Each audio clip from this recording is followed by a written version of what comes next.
स्वागत है। आज हम स्रोतों के आईने में झांक रहे हैं विजयनगर साम्राज्य में, जिसका नाम ही था जीत का शहर। ये वो दौर था जब दक्षिण भारत में एक कह सकते हैं बहुत शक्तिशाली और समृद्ध साम्राज्य फल फूल रहा था। बिल्कुल। और इसकी शुरुआत हुई 1336 ईस्वी में। हरिहर और बुक्का दो भाई थे। उन्होंने संत विद्यारण्य के आशीर्वाद से इसकी नींव रखी थी। अच्छा। और राजधानी हम्पी, जिसके शानदार खंडर आज भी तुंगभद्रा नदी के किनारे खड़े हैं, उस दौर की कहानी कहते हुए। कमाल है। और दिलचस्प बात यह कि राजभाषा तेलुगु थी, जिसने वहां की संस्कृति पर बहुत गहरी छाप छोड़ी। तो आज का हमारा इरादा है इस साम्राज्य के बनने, इसके सबसे सुनहरे दौर, इसकी जो अलग सी शासन व्यवस्था थी, समाज, कला, और फिर इसके पतन की पूरी कहानी को समझना। स्रोतों में बहुत कुछ है, चलिए शुरू करते हैं। जी, विजयनगर पर देखें तो मुख्य रूप से 4 वंशों ने राज किया: संगम, सलूव, तुलुव और फिर आखिर में अरविडु। हरिहर बुक्का ने, जैसे हमने कहा, अपने पिता संगम के नाम पर पहले वंश की शुरुआत की। पर यह जानना जरूरी है कि ये दोनों भाई पहले शुरुआत में वारंगल के काकतीय राजा थे प्रताप रुद्रदेव, उनके सामंत थे। तो किसी और के अधीन काम करते थे पहले। हाँ बिल्कुल। तो वहां से निकलकर एक स्वतंत्र साम्राज्य खड़ा करना, ये अपने आप में बहुत बड़ी बात थी उस जमाने में। सही बात है। तो ये एक तरह से जमीन से उठकर खड़े हुए शासक थे। संगम वंश में और कौन से अहम पड़ाव आए, क्या खास हुआ? देखिए, बुक्का प्रथम हुए। उन्होंने वेदमार्ग प्रतिष्ठापक की उपाधि ली। इससे क्या पता चलता है कि वो वैदिक परंपराओं को स्थापित करने पर जोर दे रहे थे। फिर हरिहर द्वितीय आए। वो पहले शासक थे जिन्होंने महाराजाधिराज की उपाधि अपनाई। अच्छा। ये दिखाता है कि अब विजयनगर सिर्फ एक छोटा मोटा राज्य नहीं रहा, बल्कि एक बड़ी शक्ति बन चुका था। और देवराय प्रथम का भी नाम आता है, जिन्होंने तुंगभद्रा नदी पर बांध बनवाया था। उस जमाने में पानी की दिक्कत सुलझाने के लिए ऐसी इंजीनियरिंग, ये तो वाकई कमाल की बात है। हाँ बिल्कुल। ये उनके प्रशासनिक समझ और दूरदर्शिता दिखाता है। और इसी दौर में एक इटालवी यात्री थे, निकोलो कॉन्टी, वो भी विजयनगर आए थे। अच्छा, विदेशी यात्री भी आ रहे थे? जी। और उन्होंने यहाँ दास प्रथा का जिक्र किया है अपने लेखों में।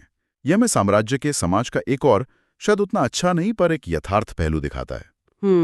और संगम वंश का शिखर, मतलब सबसे प्रतापी राजा किसे माना जाता है? वो थे देवराय द्वितीय। उन्हें इमाडी देवराय भी कहते थे। और इन्हीं के समय में फारस से, ईरान से, राजदूत अब्दुर रज़्ज़ाक विजयनगर आया था। अब्दुर रज़्ज़ाक, हाँ, इनका नाम सुना है। उनके लिखे विवरणों में एक बहुत ही चौंकाने वाली बात मिलती है। क्या? उन्होंने लिखा है कि विजयनगर में जो पुलिस वाले होते थे, उनका वेतन वेश्यालयों से जो आय होती थी उससे दिया जाता था। है, सच में। ये तो काफी अजीब और चौंकाने वाली जानकारी है। उस समय की सामाजिक व्यवस्था पर ये एक अलग ही रोशनी डालती है। बिल्कुल। और राज्य की आय के स्रोत क्या क्या हो सकते थे, इस पर भी सोचने को मजबूर करती है। सही कहा। देवराय द्वितीय को जगबेटकर यानी हाथियों का शिकारी भी कहा गया है। और उन्होंने अपनी सेना में, मैंने पढ़ा, करीब 2000 मुसलमानों को भी भर्ती किया था और जागीरें दी। हाँ, ये भी महत्वपूर्ण है। ये कदम क्या सिर्फ सेना की जरूरत थी, या फिर इसमें कोई धार्मिक सहिष्णुता का भी संकेत था? शायद दोनों का मिला जुला रूप। ये दिखाता है कि राज्य की जो जरूरतें थी, उन्हें शायद पारंपरिक सोच से ऊपर रखा जा रहा था। देवराय द्वितीय सिर्फ योद्धा नहीं थे, उन्होंने संस्कृत में ग्रंथ भी लिखे। और तेलुगु के मशहूर कवि श्रीनाथ भी कुछ समय उनके दरबार में रहे थे। अच्छा, तो कला साहित्य को भी बढ़ावा दिया। बिल्कुल जी। लेकिन उनके बाद संगम वंश धीरे धीरे कमजोर पड़ने लगा और फिर सत्ता बदली। सालोव नरसिंह ने दूसरे राजवंश यानी सालोव वंश की स्थापना की। हालांकि वो वंश ज्यादा लंबा नहीं चला। और फिर आता है तुलुव वंश, जिसकी स्थापना की वीर नरसिंह ने। और यहीं से कहानी उस मोड़ पर पहुंचती है जिसका शायद सबसे ज्यादा इंतजार रहता है, कृष्णदेव राय। बिल्कुल, कृष्णदेव राय। 8 अगस्त 1509 को वो गद्दी पर बैठे और उनके दौर को विजयनगर का स्वर्ण युग गोल्डन एज कहा जाता है। स्वर्ण युग। सोचिए, उस समय उत्तर भारत में मुगल बादशाह बाबर थे। उन्होंने अपनी आत्मकथा बाबरनामा में कृष्णदेव राय को उस समय पूरे भारत का सबसे शक्तिशाली शासक बताया था। बाबर ने? ये तो बहुत ही बड़ी बात है। हाँ, बहुत बड़ी बात। और पुर्तगाली यात्री डोमिंगोस पायस भी उन्हीं के समय में विजयनगर आए थे और वो साम्राज्य की शान शौकत देखकर एकदम दंग रह गए थे। तो सिर्फ ताकत ही नहीं थी, कला और साहित्य के भी वो बहुत बड़े संरक्षक थे। कृष्णदेव राय, उनके अष्टदिग्गज के बारे में कुछ बताइए। हाँ, अष्टदिग्गज, ये उनके दरबार में तेलुगु साहित्य के 8 सबसे बेहतरीन कवि थे। एक तरह से कह सकते हैं कि ये तेलुगु साहित्य का शिखर काल था, क्लासिक युग। 8 सर्वश्रेष्ठ कवि। जी, और इनमें सबसे प्रमुख थे अल्लसनी पेद्दन, जिन्हें आंध्र कविता पितामह यानी तेलुगु कविता का पितामह या ग्रैंडफादर कहा गया। और कृष्णदेवराय खुद भी तो लिखते थे, है ना? हाँ, वो सिर्फ संरक्षक नहीं थे, खुद भी बड़े विद्वान और कवि थे। उन्होंने तेलुगु में एक महत्वपूर्ण राजनीतिक ग्रंथ लिखा, आमुक्तमाल्यद। अच्छा। और संस्कृत में नाटक भी लिखे, जैसे जाम्बावती कल्याणम। उन्होंने उपाधियां भी धारण की, आंध्र भोज, अभिनव भोज। ये सब उनके कला और साहित्य प्रेम को दिखाता है। और निर्माण कार्य, बिल्डिंग्स वगैरह, उसमें उनका क्या योगदान रहा? काफी कुछ बनवाया उन्होंने। एक नया शहर बसाया, नागलपुर नाम का। हम्पी में जो प्रसिद्ध हजारा राम मंदिर है और विट्ठल स्वामी मंदिर है, वो उन्होंने बनवाए। विट्ठल स्वामी मंदिर? हाँ, उसके बारे में सुना है कि उसके पत्थर के खंभों से संगीत निकलता है। जी बिल्कुल, ये वास्तुकला का एक अद्भुत गजब का नमूना है। म्यूजिकल पिलर्स कहते हैं उन्हें। इसके अलावा उन्होंने दक्षिण भारत के कई पुराने मंदिरों का भी जीर्णोद्धार करवाया, मतलब मरम्मत करवाई। उनका शासनकाल वाकई विजयनगर के इतिहास का सबसे ऊंचा मुकाम था। कृष्णदेवराय का युग वाकई भव्यता का शिखर था। पर सवाल ये उठता है कि इतना बड़ा साम्राज्य, इसका रोजमर्रा का कामकाज कैसे चलता होगा? मतलब प्रशासन कैसे संभाला जाता था? हाँ, ये बहुत महत्वपूर्ण सवाल है। और यहीं पर विजयनगर की 2 खास प्रशासनिक व्यवस्थाएं सामने आती हैं, जो काफी अनूठी थी। कौन सी? पहली थी नायक व्यवस्था। इसमें क्या होता था कि राजा अपने सेना नायकों या जो बड़े जमींदार होते थे, जिन्हें नायक कहते थे, हाँ, उन्हें नगद वेतन की जगह उनकी सेना के रखरखाव के लिए एक खास जमीन का टुकड़ा दे देता था। इस जमीन को कहते थे अमरम। अमरम? तो मतलब जमीन के बदले सैन्य सेवा? बिल्कुल वैसा ही सिस्टम था। पर क्या इससे ये नायक बहुत ज्यादा शक्तिशाली नहीं बन जाते होंगे? मतलब राजा के लिए ही खतरा ना बन जाए आगे चलकर? ये एक बिल्कुल वाजिब सवाल है, और शायद आगे चलकर ऐसा हुआ भी। इसमें कोई शक नहीं कि नायकों पर नियंत्रण रखना राजा के लिए एक बड़ी चुनौती जरूर रहती होगी। और दूसरी व्यवस्था कौन सी थी? दूसरी अहम व्यवस्था थी आयंगर व्यवस्था। ये गांव के सर पर काम करती थी। आयंगर व्यवस्था, ये क्या थी? इसमें हर गांव को एक इकाई, एक यूनिट माना जाता था, और उसका प्रशासन चलाने के लिए 12 अधिकारी नियुक्त होते थे। इन 12 को मिलाकर कहते थे आयंगर। अच्छा, 12 अधिकारी मिलकर आयंगर कहलाते थे? जी, और खास बात यह थी कि इन्हें वेतन नहीं मिलता था, बल्कि इनकी सेवाओं के बदले इन्हें लगान मुक्त जमीन दी जाती थी। Tax free land? हाँ, और इनका पद वंशानुगत होता था, मतलब बाप के बाद बेटा, और वो इसे बेच या गिरवी भी रख सकते थे। ओह! गांव की जो जमीन जायदाद होती थी, वो इनकी इजाजत के बिना न तो बेची जा सकती थी, न ही दान दी जा सकती थी। यानी गांव पर इनका पूरा कंट्रोल था। काफी हद तक। इनमें एक कर्निक नाम का आयंगर होता था, जिसका काम था जमीन की खरीद बिक्री और लगान का सारा हिसाब किताब रखना। हाँ। एक तरह से गांव का अकाउंटेंट। हाँ। ये व्यवस्था स्थानीय प्रशासन को काफी स्वायत्तता देती थी। दिलचस्प है। अच्छा, अब जरा समाज की बात करें। आम लोगों की जिंदगी कैसी थी? क्या खाते पीते थे? कैसे रहते थे? देखिए, आय का मुख्य जरिया तो लगान ही था, जमीन से आने वाला टैक्स, जो आमतौर पर उपज का लगभग 6वां हिस्सा होता था, 1/6। ठीक है। एक बड़ी दिलचस्प बात थी विवाह कर।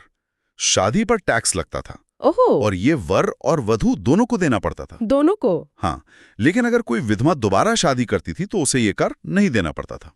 ये थोड़ा हैरान करने वाला नियम है ना? हाँ, ये तो है। शायद विधवा पुनर्विवाह को प्रोत्साहन देने का तरीका हो सकता है। अच्छा, स्रोतों में दास प्रथा का भी जिक्र मिलता है। मनुष्यों की खरीद फरोख्त होती थी, जिसे देशवग कहा जाता था। ओह, दास प्रथा भी थी? जी, और जो रेट है उसमें भी ज्यादा फर्क नहीं आया। मतलब जुम्मे को याद है, जब मैं छोटा था तो उस टाइम पे जो भी रेट था उससे शायद 15 या 20 रुपए कुछ ऊपर नीचे हुआ होगा। अगर अपनी ड्रिंक भी लाने जा रहे हो, कुछ खाने के लिए भी जा रहे हो, आपको स्टेज पूरा बाकायदा दिख रहा है। You are not missing any part of the concert. जी, समाज में पर्दा प्रथा नहीं थी, जो उस समय के हिसाब से काफी प्रगतिशील बात लगती है। लेकिन हाँ, सती प्रथा थी, हालांकि उसे स्वैच्छिक बताया गया है, और बाल विवाह जैसी कुरीतियां भी मौजूद थीं। देवदासियों का भी जिक्र आता है, मंदिरों से जुड़ी हुई। हाँ, मंदिरों में रहने वाली स्त्रियां देवदासी कहलाती थीं। उन्हें गुजारे के लिए या तो जमीन मिलती थी या फिर वेतन दिया जाता था। युद्ध में जो मर्द बहादुरी दिखाते थे, उन्हें सम्मान में गंडपिंद्र नाम का एक कड़ा पैर में पहनने को दिया जाता था। अच्छा, सम्मान का प्रतीक। जी, और एक और दिलचस्प बात, कृष्णदेव राय के समय में तो महिला अंगरक्षिकाओं का भी वर्णन मिलता है, फीमेल बॉडीगार्ड्स। वाकई, ये तो काफी आधुनिक लगता है। हाँ, व्यापार में जो माहिर कारीगर थे उन्हें वीर पंचाल कहा जाता था, और जो लोग उत्तर भारत से आकर विजयनगर में बस गए थे उन्हें बड़वा कहते थे। इससे पता चलता है कि साम्राज्य में बाहर से भी लोग आकर बस रहे थे, मतलब वो एक कॉस्मोपॉलिटन जगह बन रही थी। बिल्कुल। अब बात करते हैं कला और संस्कृति की। विजयनगर की वास्तुकला, आर्किटेक्चर की क्या खासियत थी? मंदिर वगैरह कैसे थे? विजयनगर की मंदिर वास्तुकला बहुत खास और भव्य थी। दो चीजें सबसे अलग थीं। एक तो कल्याण मंडप। कल्याण मंडप? हाँ, ये मंदिर परिसर में एक बहुत सजा हुआ खुला हुआ मंडप होता था, जहां भगवान का सांकेतिक विवाह समारोह आयोजित किया जाता था। ओह, अच्छा। और दूसरा, विशाल और बहुत ऊंचे गोपुरम, यानी मंदिर के मुख्य प्रवेश द्वार। ये इतने ऊंचे होते थे कि दूर से ही दिख जाते थे और विजयनगर शैली की पहचान बन गए। हम्पी के खंडरों में दिखते हैं ये ऊंचे गोपुरम। जी हाँ, और देवी के लिए, मतलब मुख्य देवता की पत्नी के लिए अलग से अम्मान मंदिर बनाने का भी रिवाज था। अच्छा। संगीत और नृत्य का क्या हाल था उस दौर में? संगीत तो खूब फला फूला। खुद कृष्णदेव राय संगीत जानते थे। उनके दरबारी संगीतकार थे लक्ष्मी नारायण, जिन्होंने संगीत सूर्योदय नाम का ग्रंथ लिखा। और साम्राज्य की नींव रखने में जिनकी भूमिका थी, संत विद्यारण्य, उन्होंने भी संगीत पर संगीतसार नाम की किताब लिखी थी। यानी संगीत को काफी महत्व दिया जाता था। बिल्कुल। वीणा उस समय का सबसे लोकप्रिय वाद्य यंत्र था, और नृत्य और संगीत को मिलाकर एक नई शैली विकसित हुई, यक्षगान, जो आज भी दक्षिण भारत में, खासकर कर्नाटक में काफी लोकप्रिय है। यक्षगान, हाँ, उसका नाम सुना है। और साहित्य, तेलुगु के अलावा और किन भाषाओं में काम हुआ? कन्नड़ में भी महत्वपूर्ण काम हुआ। भीम कवि का बसवा पुराण एक अहम लिंगायत ग्रंथ है जो इसी दौर का है। लिंगायत समुदाय का ग्रंथ? जी। और एक और दिलचस्प बात, बुक्का प्रथम के बेटे की पत्नी थी गंगा देवी। उन्होंने अपने पति की मधुरा विजय पर एक काव्य लिखा, मधुरा विजयम। ये दिखाता है कि राज परिवार की महिलाएं भी साहित्यिक गतिविधियों में शामिल थीं। ये तो बहुत अच्छी बात है। लिखने के लिए उस समय नंदिनागिरी नाम की लिपि इस्तेमाल होती थी। और चित्रकला की बात करें तो लिपाक्षी शैली काफी प्रसिद्ध हुई, जिसमें रामायण महाभारत के दृश्यों को दीवारों पर चित्रित किया जाता था। तो कला का हर रूप विकसित हुआ। हाँ, कह सकते हैं। व्यापार इतना होता था तो सिक्के भी चलते होंगे अलग अलग तरह के। बिल्कुल। सबसे मशहूर सोने का सिक्का था वराह। इसका वजन करीब 52 ग्रेन होता था। विदेशी यात्री इसे हून, परदौस या पगोड़ा भी कहते थे। पगोड़ा, हाँ, ये नाम बहुत सुना है। सोने के छोटे सिक्के भी थे, प्रताप और फणम। चांदी के छोटे सिक्के तार कहलाते थे। और क्योंकि व्यापार दूर दूर तक था तो पुर्तगाली, फारसी और इतालवी सिक्के भी यहाँ चलन में थे। ये दिखाता है कि विजयनगर अंतर्राष्ट्रीय व्यापार का एक बड़ा केंद्र था। इतना शानदार साम्राज्य, कला संस्कृति का केंद्र, मजबूत प्रशासन, लेकिन फिर इसका अंत कैसे हुआ? पतन की कहानी क्या है? हाँ, हर साम्राज्य का, हर उत्कर्ष का एक अंत होता है। तुलु वंश का आखिरी शासक था सदाशिव, लेकिन असल ताकत उसके मंत्री और दामाद राम राय के हाथों में थी। राम राय। और फिर आया वो दिन, 23 जनवरी 1565। इतिहास में ये तारीख राक्षसी तंगड़ी या तालीकोटा के युद्ध के नाम से जानी जाती है। ये विजयनगर के इतिहास का, कह सकते हैं, सबसे काला दिन साबित हुआ। तालीकोटा का युद्ध। इस युद्ध में विजयनगर का सामना किससे था?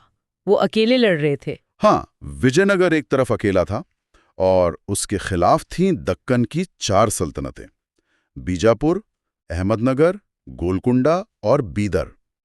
इन चारों ने मिलकर एक संयुक्त मोर्चा बनाया था। 4 सल्तनतें एक साथ? जी। और इस मोर्चे का नेता था बीजापुर का सुल्तान अली आदिल शाह। विजयनगर की सेना का नेतृत्व, जैसा मैंने कहा, राम राय कर रहे थे। लड़ाई की मुख्य वजह क्या थी? क्यों हुआ ये युद्ध? मुख्य वजह थी इलाके पर कब्जा, खासकर जो उपजाऊ इलाके थे, जैसे तुंगभद्रा नदी के आसपास का दोआब क्षेत्र, कृष्णा गोदावरी का डेल्टा। इन पर नियंत्रण को लेकर हमेशा से झगड़ा रहता था, और शायद विजयनगर की बढ़ती ताकत भी पड़ोसियों को खटक रही थी। तो युद्ध का नतीजा क्या रहा? नतीजा विजयनगर के लिए बहुत भयानक रहा। उनकी बहुत बुरी हार हुई। राम राय युद्ध में पकड़े गए और मार दिए गए। ओह! इसके बाद जो जीता हुआ संयुक्त मोर्चा था, उन्होंने राजधानी हम्पी को बुरी तरह लूटा और उजाड़ दिया। वो भव्य शहर खंडहर बन गया। यानी साम्राज्य का अंत हो गया? एकदम से नहीं। शासक सदाशिव बच गए थे। उन्होंने राम राय के भाई तिरुमल की मदद से पेनुकोंडा को नई राजधानी बनाकर कुछ समय तक राज करने की कोशिश की। अच्छा, कोशिश जारी रही। हाँ, लेकिन वो पहले वाली बात नहीं रही। जल्द ही तिरुमल ने सदाशिव को गद्दी से हटा दिया और खुद सुल्तान बन गया। उसने चौथे और आखिरी राजवंश अरविडु वंश की नींव रखी। अरविडु वंश? जी, लेकिन ये वंश भी ज्यादा शक्तिशाली नहीं था और धीरे धीरे इसका पतन हो गया। इसी वंश के एक शासक थे वेंकट द्वितीय। उन्हीं के समय में 1612 ईस्वी में वोडियार ने मैसूर राज्य की स्थापना की। मैसूर पहले विजयनगर का ही एक हिस्सा हुआ करता था। तो विजयनगर के खंडहरों पर ही दूसरे राज्य खड़े हुए? कुछ हद तक कह सकते हैं। और जो हम्पी के शानदार खंडहर आज हम देखते हैं, उन्हें दुनिया के सामने लाने का श्रेय जाता है ईस्ट इंडिया कंपनी के एक ऑफिसर कर्नल कॉलिन मैकेंजी को। उन्होंने ही इन्हें खोजा और इनका दस्तावेजीकरण किया। तो ये थी विजयनगर साम्राज्य की पूरी कहानी। दो भाइयों की एक छोटी सी शुरुआत से लेकर कृष्णदेव राय के भव्य सुनहरे युग तक, और फिर एक विनाशकारी युद्ध में उसका दुखद अंत। इसने दक्षिण भारत पर करीब 300 साल तक अपनी धाक जमाई रखी। बिल्कुल। हमने देखा कि कैसे इस साम्राज्य ने एक बहुत ही अनूठी प्रशासनिक व्यवस्था बनाई, खासकर वो नायक और आयंगर प्रणालियां। कैसे इसके समाज में कुछ प्रगतिशील बातें थीं तो कुछ रूढ़िवादी भी, और कैसे कला, साहित्य और वास्तुकला अपने शिखर पर पहुंची, खासकर कृष्णदेव राय के समय में। तालिकोटा की हार सिर्फ एक सैनिक हार नहीं थी, इसने दक्षिण भारत की पूरी राजनीति और शक्ति संतुलन को हमेशा के लिए बदल दिया। हाँ, ये सही कहा। इन सभी स्रोतों से गुजरते हुए और इस पूरी कहानी को समझते हुए एक सवाल मेरे मन में रह जाता है। विजयनगर जैसा इतना विशाल, इतना सांस्कृतिक रूप से समृद्ध साम्राज्य जब बिखरा तो उसकी विरासत का क्या हुआ होगा? क्या वो पूरी तरह मिट गई, या फिर दक्षिण भारत की जो बाद की संस्कृतियां थीं, जो राज्य बने, उनमें किसी न किसी रूप में, शायद बदले हुए रूप में, वो आज भी जिंदा है? इस पर शायद और सोचने की जरूरत है। ये एक बहुत अच्छा सवाल है। किसी भी महान सभ्यता का अंत एकदम से नहीं होता, उसकी गूंज बाकी रहती है।